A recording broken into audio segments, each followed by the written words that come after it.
Welcome to the Nonmember project, where we're talking about the stories of non-member students at Brigham Young University in Provo, Utah. And today we have with us David. Hi guys, I am David Schekall. I'm currently a BYU student. I study elementary education and have two minors, family life science and TESOL. So David is currently helping teach in a fourth grade classroom, right? Yeah, that's fun. It's crazy, I'm sure. And you like the younger kids. I so. do. I did a first year practicum with first graders and Mhm. loved it. The energy is just so different. I don't know how to really Mhm. describe it. You have to see it to feel it. Yeah. So David and I have a lot in common because we're both from Kansas. Kansas! Which is so rare. Like, it's actually really, really rare for there to be students at BYU that are like domestic students, so from the United States, that are not from Utah and just kind of ended up here. That is So, 100% true, I think, yeah, in my experiences at yeah. least. It's really hard to find people like us. So, It is. yes. And you to would never find the guess it if personality. you look Yeah, at us. yeah, exactly. So, yeah, we're both from Kansas. We're both Kansas Jayhawk fans, Yeah. sort of. You're kind of a Shockers fan. He's from Wichita. I'm Yeah, from that's true. Lawrence. So we're That's both true. from You can't, college towns. but the divisions are different, so you can't. Yeah, You yeah. don't have to worry about competition or Competition. yeah, competition. Thank you. Yeah. So, David, how did you decide to come to BYU? That's a long story. I'm married. Mm-hmm. And I met my wife in high school. I was a junior and she was a senior. She's an active member. Didn't know anything about the LDS church or BYU or anything until I met her. And it was like her mission to end up at this campus. And, we started dating, it got serious, and we did long distance. She went to BYU, and I wasn't planning on coming here. I was accepted to a Jesuit Catholic college in Omaha, Nebraska, Creighton University. It was a pre-nursing scholarship. I turned that down last minute my senior year and was like, long distance is kind of hard. And then I just ended up here. But I didn't start at BYU. I actually started at UVU and then transferred at BYU. And then we dated for another year and then got married. Yeah. So kind of a interesting story. A lot of people were very surprised by that. Yeah, it is very surprising because it's very uncommon for someone to get married outside of the LDS faith. Yes, it is very. But I will say, if it wasn't for the family dynamic my wife came from, her family's dynamic's different. So her dad is a practicing member, but her mother is agnostic, but kind of practices a little bit of Confucianism, maybe some Buddhism. She's full Vietnamese. And I think just coming from that perspective gave it more of a leniency for date someone that isn't a member. So we were able to make our marriage work. Yeah. So, and we talk a lot about interfaith relationships on I'm this. sure you guys do. Yeah. But usually it's not to the level of marriage because, as most people know, if you've interacted with the LDS church, marriage is part of temple ceremonies, which is part of well, going that's to like heaven. a huge, commitment that they have in Yeah. the culture, right? Yeah. Yeah. So it's pretty rare to hear someone not convert when they marry someone that's LDS. Yeah, so that's pretty cool. I often think about that. I know when we were thinking about engagement, my wife's dad and her grandfather were like questioning her, like, "Are you sure this is gonna be serious? You're not gonna be sealed?" And she's like, "Yeah, I know." And here we are now. Here So we are. I don't know. And he ended up at BYU, still hasn't converted. No, I didn't see myself in that faith, and I come from a very devout Catholic background, and I told my wife first thing, I was like, yeah, I'm never gonna convert, so I just want to let you know, like, before we divulge for the rest of our lives. Yeah, and I think that's the healthiest way to do it, is having strong communication between you and the people that you're friends with or interested in for marriage or whatever you're getting into. No, 100%. Clear communication and just, I think being open and just willing to listen is just the best way to do it. Yeah. And not always feel like you're gonna get attacked and be ready to like have an argument. I guess is a good way to put it. Yeah, it's important that we're able to have conversations of depth without feeling like you're constantly on the defense. Yes. And I think that the most successful conversations I tend to have here in an interfaith capacity are the ones where we're both sharing what we believe, but we aren't taking it as a personal affront to the other person's beliefs. 100%. So, I like to think of it, there's a Catholic theology. I don't know if a lot of people know this, but we have venal sin and mortal sin, but we also have social sin, which is any, attacking people of different religions or racism or any of those kind of things, anything that's societal. And so I try not to be that person and be yeah, like, oh, no, that's not my place. yeah. So we've had a couple of Catholics on, but I was wondering if you wanted to share something that you really, really admire or like about your faith, that you don't think a lot of people have heard about here. I think this is a funny experience I had that will lead into what I kind of want to share. I remember I was in my program and all the girls found out I was 21 and they were all 23 and they're like, what? How are you 21? Wait, are you not a member? I was like, no, I'm not. One of the girls was like, wait, are you one of those like Jesus people that just thinks everything is somehow a part of God? I was like, yeah, I think so. Like, that makes sense. And then she's like, well, then what are you? And I'm like, well, I'm Roman Catholic. And she's like, oh, okay. But no, I think a lot of people don't realize within Catholic theology that we like to see the good in everything, even if there's a lot of bad. There's some good. There has to be. There's no way it's fully bad, and so I think there's a lot of hope with that. Even if it's not within the Catholicism faith, there's still good everywhere to be seen. So I like sharing that as one of those things I wanted to share. So another thing that is interesting about your story is you are deaf, correct? I am. I have a sensory neural hearing loss, and it's profound. And they say I was born with it, but my parents didn't really discover it till I was about 16 months old. But I've had auditory training since then, 2 hearing aids and an cochlear implant at the age of 2. Awesome. So you've interacted a lot with BYU with different accommodations and Oh, 100%. yeah, you know ASL, right? I do. So that's really cool. There's a lot of people here that want to know ASL. We'll take a class. Take a class in ASL. Ask David. Yeah, seriously. I mean, really, a lot of it's just immersing you within the deaf culture and just learning, picking up the sign and thing. I mean, that's a lot with one of my minors too. Saw you pick up language by practicing a language, so or making connections with your own language. So obviously, I'm sure most of you are probably English native speakers, so you'll probably use some of that English understanding to help you understand ASL. But using that will help you in the longer run. Yeah, that's awesome. So is there anything else that you want to share? So your background is Kansas, right? And then you're Catholic. Yes. You've married a woman who's LDS, who's awesome. And then you are also deaf. So that's like a lot of different cultural things you're bringing into BYU that are very unique. Yeah, and I think that's a lot of things that made me feel a little left out in the beginning of these college years. But it's common, I don't know if a lot of people know this, but it's common for a lot of deaf individuals to kind of get lost from faith because they're usually private institutions, not public institutions.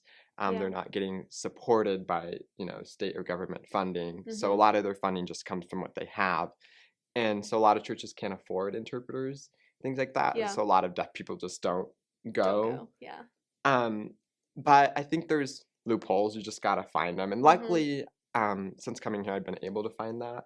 So I don't go to the local Catholic church here because they don't have the services, but I go just a little further, closer to Salt Lake City for that. Awesome. So you do have an ASL interpreter for I do. church. I have 2, luckily. 2, and another yeah. deaf individual that goes, so it's not just Awesome. me. Yeah, that's so cool. So how do you feel like you interact here with BYU in like a hearing and then a deaf community? Like, is there a deaf community at BYU? I would say very slim. Not really. Interesting.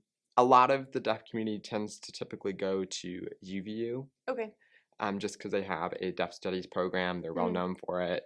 They have an ASL minor and stuff like that, and so a lot of deaf people end up usually going there. Just it's more open compared to BYU. Yeah. Unfortunately, I mean, I would wish, but yeah. So that would be cool to have more deaf programs at BYU. But And I know, like, we have a lot of people that serve missions with ASL, right? Yes, yeah. In Yeah. fact, a lot of interpreters, I'm 100% positive that the only interpreters that are not LDS in this entire state are the ones that are in my Catholic church at this moment as you speak. But no, a lot of the interpreters that I've met, especially at BYU and UVU, where most of them did do an ASL mission. Okay. And some did have experience prior to that, and then some it was just new and they just fell in love with it and wanted to stick with it. So there's a Yeah. lot of that for sure. That's really cool. Awesome. So, how do you feel like you've sort of come to connect with campus? You said a lot about how you were first at UVU and you kind of came here because you got married. And so, there's a lot of difficulties with having multiple different cultural backgrounds that are very different from the culture here at BYU, which most people we've interviewed have had a level of that where there's like multiple different ways they're like, I don't really feel like I fit in here. Yeah, the only way that I actually feel connected is probably just because I look like a typical Mormon individual, white. Mhm. I don't know what hair color I am, brown hair, brown eyes, Yeah. pale. So I fit in that way, but every other way I don't really fit in. I Mhm. mean, I'm the only male in most of my elementary ed classes. I'm the only deaf individual in all the classes I've ever been in. And mention the fact that I'm usually the only Catholic. I didn't really meet a Yeah. lot of Catholics till actually this semester, Yeah. which was surprising. But I think COVID had a lot to do with that as well. Yeah, COVID has made it really hard for us to have clubs and stuff. And when you go to a school like BYU, where clubs are sometimes the only way you can actually find people Yes. that have similarities to you, Yeah, it was hard. it's hard. Yeah. Well, and it's not advertised frequently Yeah. either. So True. most of us just don't know. There's like no Mhm. really way of knowing. Yeah. And so I think that was probably an issue as well. Yeah, and we do try to kind of publicize clubs, but it can be difficult when you're non-LDS at BYU and you have a club for people of a different faith because we have a 99% majority, as I've mentioned many times. And we're that's not athletics, like yeah, we're nothing not volleyball, anything. we're not cool. Yeah, We're nope. just non-members. We're the rejects. Um, so, but it can be hard because when you're like advertising stuff, sometimes you'll have people that are really interested in your religion that want to come, and it's Yeah. really hard to find community with that. Ooh, I have Yeah. such bad experience with it, but I distinctly remember it was my first year, and they were all returned missionaries. They did their mission in Canada. I can't remember where. Mhm. And one of them was like, "Can I go to mass with you?" I was like, "Sure." And the entire time, and he did it like 3 times. He would just on his phone. I'm like, "You're supposed to stand. What? You're embarrassing me. Just stand up." And yeah, didn't. That's tough. Well, it's awkward because I feel like Yeah. behind some of that, it's more of like a judgmental thing. So they're not really there because they want to be there. It's more Mhm. like, what are some ways that I can counter argument what they're Yeah. practicing to better support what Right. I'm practicing, that kind of thing. Right. It is difficult because we do have experiences like that where we want to believe that everyone's genuine, especially when they ask you about participating in your faith. Mm-hmm. But there's 2 different things that can happen with people coming to church with us. And we go to church with other people all the time. Like, I'm sure you've been to the Ward a lot Yeah, with I've your wife, been potentially. a couple of times for sure. Yeah. COVID, not great with the Right. masks, COVID was all but shut other than down. that, it's good. The experiences I've had is when I bring non-members to church with me, they're confused. Like, they don't know what's happening. Yes. And then, I've been brought up this way for so long. I'm like, oh crap, how do I explain this Yeah. to non-members? Yeah. So maybe I should like make a pamphlet, but Make a I've never done pamphlet. that. So You should. Yeah. or find at least like a Pinterest page. I don't know, something random out there. Yeah. So when we have people ask us come to church, it does put you in an uncomfortable situation. Like anytime you're going somewhere that's not your faith tradition, there's gonna be like a discomfort to that. Yeah. So we're not discounting that. Like it can be really difficult to go to someone else's church and Or they assume you're a member. Like I remember one time I Yeah, went true. and they assumed I was a member and asked me to like play the piano and I was like, I've never played in my life. Well, can you say the prayer? I'm like, I don't know think how you to want do me to say the prayers. I'm prayer. sorry.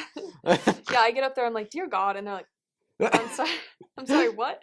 Like, so hold on, let me turn on my. Yeah. Which I've noticed I picked up that habit now. I've been here so long. Yeah, I like when they start right? to pray, I always do You this start to now. pray and I don't even do which is bad because yeah, that's like you do the always sign of the cross. Yeah. yeah. And I always do it at mass and at home, but every time on campus, it's always like, oh, Mm-hmm. maybe I just don't want to like put myself out there as a Yeah. target. I don't know. Yeah, that's an interesting topic we should talk more about like prayers, like because prayers happen Yeah. basically Well, every class. what's interesting, so in my faith, I grew up understanding that prayers it's not one form, it's different forms. Yeah. So praying could be just reading the scriptures, and Yeah. that was a form of prayer. Or, Mm-hmm. literally praying, like asking God for petitions or whatever you needed, or, thanking him for blessings, or, even doing like kindness for someone, that was Yeah. maybe sometimes considered a prayer. Right, because So prayers that was can. different coming here. It was more like, oh, like this It's is a very prayer. formal. Yeah. Yeah, because prayer for. I mean, I'm Protestant, he's Catholic, but I think prayer for both of us in a lot of ways is just any way you're communicating with God. Yeah, exactly. Yeah, and so like I can pray, like I'm not saying that LDS people don't pray in their head, but I feel like it's more common that I would be saying a prayer in my head, or like if I'm Like a praying. thought. It's like a thought almost. Yeah, Like you it's think you're just like, talking to yourself, but really you're yeah, not. Like we're it's not not like. crazy. It's not always formal. It can just be kind of like, I'll be walking somewhere and I'm in my head like, Hmm. God, please help this day to go well, or God, please help me with this or that, or just Right. saying things like even just, about my life. Well, And and connecting with what I mentioned earlier, I'm taught to see Christ in everything. So hmm even like the trees, I'm taught to see yeah, that God formed the trees and things. So yeah, even like seeing that is supposed to make me reflect and think of Christ. Like I'm supposed to always be reflecting of that. And hmm that's a form. yeah, Going back to like thinking in yeah. your mind, but Yeah, all creation displays the glory of God, and all the skies proclaim His handiwork. yeah, All exactly. the same scriptures. But yeah, I think I'm the same way where I'm like, I will see like a caterpillar or something. My friends can say that. Like, I'm like, guys, this is so cool, and people are like, what are you talking about? Like, That's I'm like, funny. it's just so amazing that God created all of these things, and I think. Yeah. I mean, I study And they're for neuroscience, us so like to there's a lot of enjoy. biology that you're just like, Yeah. whoa, that's so cool that exists. Exactly. Like, And it's weird, even something that you would think is so simple, like a yeah. butterfly, is so Yeah. complex just Yeah. in itself. Well, it like turns into mush. Yeah. And then appears as something else. Like there's no reason that energy is advantageous to like be doing that anyways. Yeah. It's one of my soapboxes. It's like all the amazing things God has created. So Yeah. Well, I remembered what I was trying to remember earlier about I get a lot of this assumption about Catholics that Catholics, they just don't practice. yeah, And I that's find true. that interesting. I was teaching catechism for my 8th graders on Sunday school. What is catechism, just for the people It's that don't just know? teaching about the practices of faith, doctrines like Nicene Creed, that kind of stuff, and just helping them understand, the history of the church, like Protestant Reformation, for example, Yeah. what we did after that happened. So it's just talking about different stages, even saints. So anything that's related to the Catholic Church, we talk about it, or we do lessons on that. But anyways, last Sunday I had a lesson about like what is the minimum requirement that you to be like a practicing Catholic, and I was like, oh my gosh, I didn't even know this existed, this minimum so requirement. What? And apparently it was you have to go to Easter, attend Easter. Okay. You have to go to confession at least once a year. Okay. Which I think is like, okay, I'll do once a year, that's not sure. bad at all.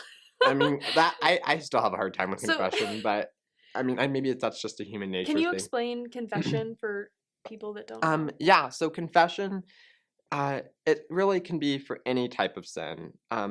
Let's say I say God's name in vain today, and I was feeling really guilty about it, and so I go to confession and I confess to a priest but the priest is interceding for God, so he can't share whatever I'm confessing to him to anybody else because that would be against the church doctrines or church laws. So I confess to a priest. They offer me what we'd call a penance. So it could be, for example, well, you've done these sins, so your penance is to pray 5 Hail Marys. So, okay, so after the confession, I'll go pray 5 Hail Marys. Which is a specific type of prayer.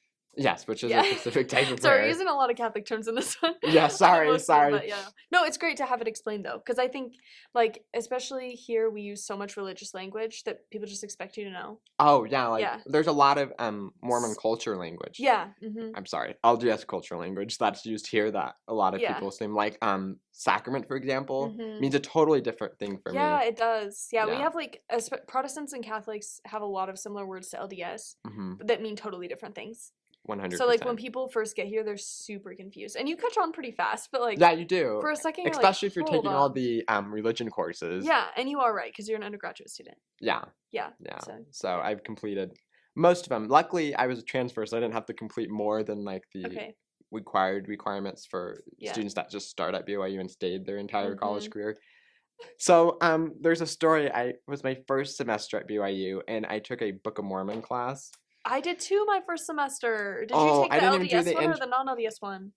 The LDS one. Same. Because my advisor thought I was LDS Oh no. and didn't That's so realize that I wasn't. And I guess there's a non-member course that you can Yeah. take, There's which a probably would have been non-member way better. section. Mhm. But I didn't know that, and neither did the advisor. And so I start my first semester with the Book of Mormon. I walk in, they start doing introduction, and then they hand me the Book of Mormon. I'm like, Mhm. what is this? Oh, so I need to buy one of these. Okay. Yes, you have to buy. I made the missionaries buy mine. Oh, that's nice. I did. They just, were like, they always say, "Do you need anything?" And I was like, "Can you get me a triple combination?" And they I were should like, have done that. "Sure." Yeah, you should have. They're free. Book of Mormons are free. Well, the little blue ones, Yeah. that little paper. Yeah, those ones are free. Did you Yeah. pay for that? No. Okay, good. I don't know how I got mine. I just had it somewhere. They just but- give them to you. Yeah. Well, it got to a point I just pretended I was mute the entire time because I was so overwhelmed with everything that was happening. I didn't know what to say. And the poor TA, so I told the professor and the TA that I wasn't a member, and after classes sometimes she would help me with some assignments, and she would have to write the notes and give it, and I would just write the notes back and give it to her because she didn't understand sign, so I couldn't sign with her, and she didn't know it to sign back.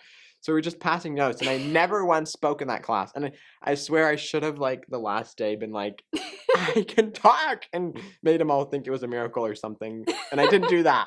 But no, the whole reason I think I was mute was I learned about the abominable church. Yeah. And the first thing the professor said was that, and it was like, you guys, it's not the Catholics. And I was like, wait, what? And it was like this whole new world was coming to me, and I was, oh, I didn't know people still hate us. Why? But yeah, because a lot of people do believe, culturally at least, that the Catholic Church is the abominable church in the Book of Mormon. yeah. And yeah, so they don't say that at BYU, depending on what professor you have, probably. Oh, really? I don't know, actually. I hope not. I've heard it, but I don't think it was a professor that said it. I mean, yeah, I mean, I that's haven't tough. heard any professors say it. It's tough. I've heard it more with a lot of the older generation. Yeah. Like, I took care of a woman. I worked in a nursing home for a little while, and I could sense a lot of that ideology. So whenever they did find out, I was happy they forgot the next time I came there because they all had dementia, which is sad to think about, but it's like, whew.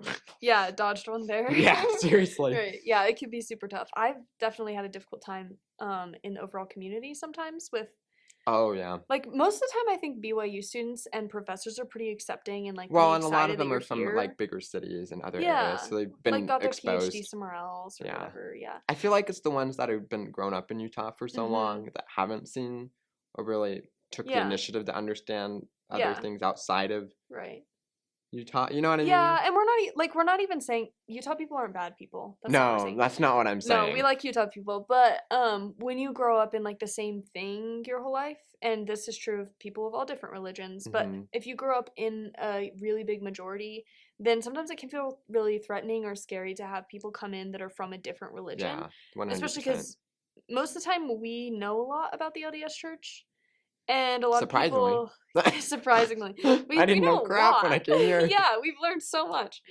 But yeah, then you get to a point where like you know a lot more about someone else's religion than they have even known about yours, and maybe they've never had an opportunity to learn it. Yeah. So it doesn't upset us that you don't know. I meet people that know stuff about the religion, but it doesn't make sense. or like they are misinformed about the information. Yeah, like an internet search, or like you learned it in your church about someone else's church, and it's Yeah, like, that's not what we believe. yeah. Yeah, like I've had those oh, encounters. I had someone in Relief Society once like read a Bible verse about like I think it was the Transfiguration. So it's like the Oh, Holy Spirit comes down and Jesus has been baptized and the Father says, "This is my son in whom I'm well mm-hmm. pleased." And this girl reads this verse and like we're talking about the passage and she raises her hand, she goes, "I just don't know how anyone can believe in the Trinity with verses like this." And I I was like, do. I was so offended. I didn't say anything because I'm like, I'm not part of this church, and so I'm not going to comment in their Sunday school Right, class. Like, I'm right. not trying to Well, make a then that would scene. be uncomfortable for you because it's only Yeah, you that really can true. Yeah, but present that's that first of argument. all, can we just clear that up about the Trinity though? Like, how do you describe the Trinity to Latter-day Saints? So I love this example by St. Patrick. I don't know if a lot Okay. of people know about it, but it's the shamrock. So you Okay. think of the three leaves, Mm-hmm. and the Trinity is one thing, like it's one object, it's those three leaves, but it's like broken up into little molecules that make up that three leaf. Mm-hmm. So they three things maybe, but they're actually one thing that make up. Right. I Yeah. don't know Yeah. if I'm explaining that Yeah. well. And I don't think. There's another example I've used too is think of water. So water's H2O. So you Mm-hmm. have the hydrogen and then you have the oxygen molecules, but you Mm-hmm. just think of that coming together, it makes one thing. Yeah. So it's the Trinity can be three different molecules, but it's one thing. That's how Right. I've explained it. Yeah, I agree. And neither of us thinks the Trinity, I don't think, can be fully explained.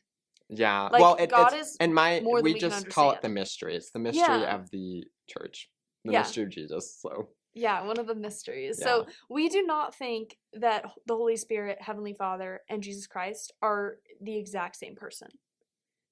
right, Like they're the same being. They're not right. the same person. Yeah, that's yeah. Yeah? Yeah, I think so, It's yes. kind of confusing. I It's know, a even I'm Protestant and a confused about, Catholic wait a trying to minute. explain the Trinity. Yeah, it is, We have it's no hard. theological training. Yeah, seriously, and it's, I think it's one of those discussions we'll just have for a century being. I mean, Yeah. the way I've been told too is, God is all-knowing. He knows Mhm. more than what we are even capable of knowing. Mhm. And so us trying to understand who God is to an extent impossible in Right. some ways because we just can't. We're incapable of that in Yeah. some ways. Yeah, yeah. And there's definitely things about our religion that we don't think are fully understandable to us as humans. Yeah.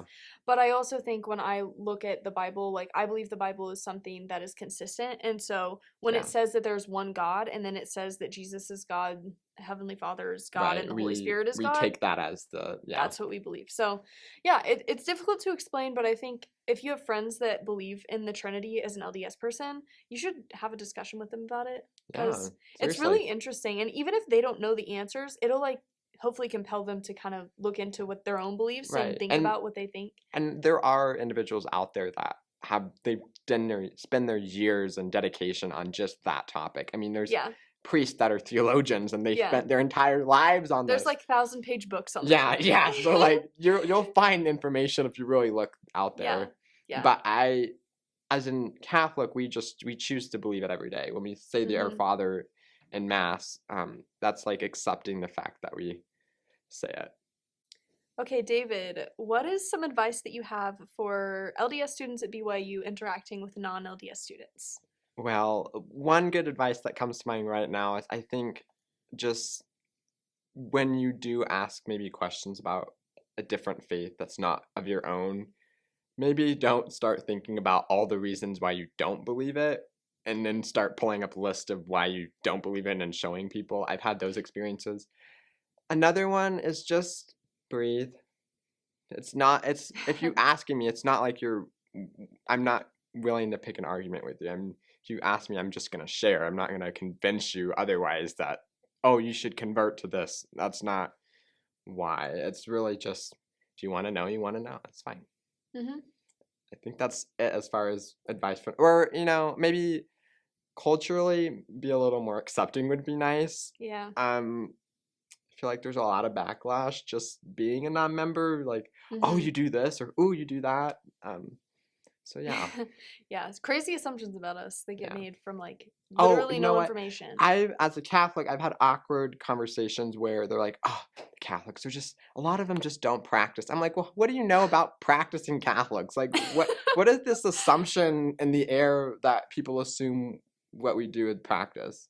Like, it makes me self-conscious about what you think of me as a Catholic. Do I need to prove to you if I'm a better practicing Catholic because you made the statement that there's too many not great Catholics? I don't know how to Yeah. respond to that. So Yeah. don't ever tell a Catholic that. Please don't. Yeah, don't talk about the practicing. Yeah, no. I mean, I know they're out there. I do. Yeah. Like, I've had friends that There's only showed up. non-practicing members of every religion though. Yeah, yeah. Yeah. So, what can you do? I mean, here's the other thing. I had a statement one time, Mhm. and it was with a teacher I was working with, and they mentioned that the husband's like, darn, the Mormons have it missing. The Catholics have it right. They have just a mix of everything. The ones that don't really practice, the ones that are super devout, and the ones that are just kind of in the middle. If we could just adopt that, we'd be great. I'm like, oh, okay, cool. There's more of a spectrum, I Yeah, guess. Yeah. yeah. Because to be LDS, you really do have to be like devout in certain areas in Mhm. order to maintain a good standing with the church. Right. And so it does kind of make a culture where everyone has to be pretty devout. Yeah. So you, as you're married to an LDS person and you interact with LDS people all day, every day, that's pretty unique experience and a depth that most people never will get to have with interfaith relationship. And so what would be your advice to people who want to have better interfaith relationships, whether that's friendships or dating relationships or marriage? Um, Really, it comes down to what is the basis of who you are as an individual? Well, you would just use Christ as an example. Christ is ever loving. He loves everyone, even to the extreme sinner, right? So it's really just accepting the fact that you love the individual. Um, Even if there are differences, every relationship is going to be different. Even if you are, individuals of the same faith, there are going to be different experiences. Mm-hmm. And you just have to learn how to work through them together. And I guess the word, I hate this word, but I'm going to use it anyways, sacrifice. And I'm not saying it needs to be 50-50. Like, are there things I've sacrificed in our marriage with my wife that, maybe I wouldn't have to in a marriage with a Catholic member? Yes, but that doesn't mean I should hold that against her. Another thing I like to tell people who dating, married, the whole shebang, um, don't ever force a religion on them, because I've heard a lot of stories where the individual, either husband or wife, forced a religion on the one person, and there came a point where they just gave up and they just totally converted and all that. But then as time goes on, they have so many regrets and hatreds towards their spouse because of that. They weren't, it wasn't their choice to make. The spouse had the control. So you have to let the person you love make that choice for themselves. It's not something you need to control, if that makes sense. Yeah, definitely. And I think that applies to like friendships as well. Like, oh, for 100%. I Yeah. mean, you're gonna, no matter where you go, there's gonna be individuals that are of different faiths or even understand your faith differently, and you have to learn how to work with that. Like, for example, let's think of the education, or not the education. Let's think of healthcare. Think of all the diversity there is in healthcare. Like, I'm sure half the doctors you have are of different faiths, nurses are of different faiths, and they're all working together for the success of healing the patient. And I'm sure the same could go for education, but I know the statistics for education is like, I don't know, 99% Protestant, but in America at least. But I'm sure that's changing. I don't know. But that's just you just have to learn how to work with one another. That's the whole purpose of being human, is to work together, collaborate, and love each other. Yeah.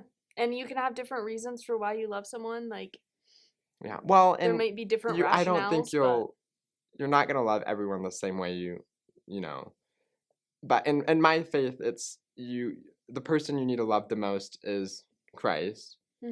So you don't want to put anyone in front of that, for Right. sure.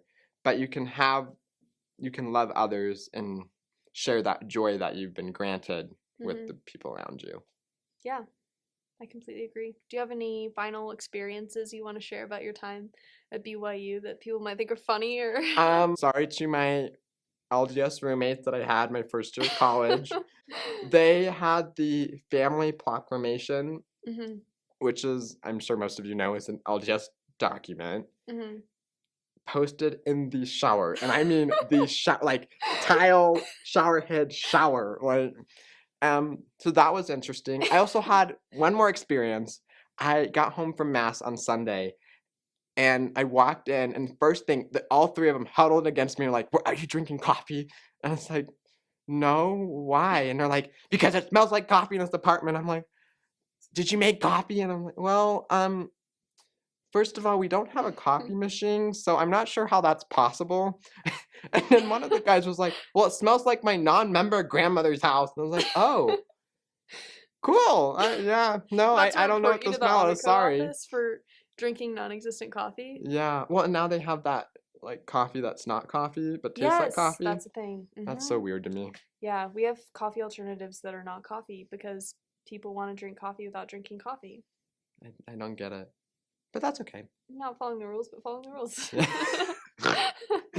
Uh, We love to see it. Well, thank you so much for coming, David. yeah, thank you for inviting me, and I really appreciate what you're doing, and hope Thank you. it continues on. Yeah, so if you meet any non-members, be nice to them and don't assume that they're half-practicing Catholics. Yeah, seriously. Amen to that. Okay. Hallelujah.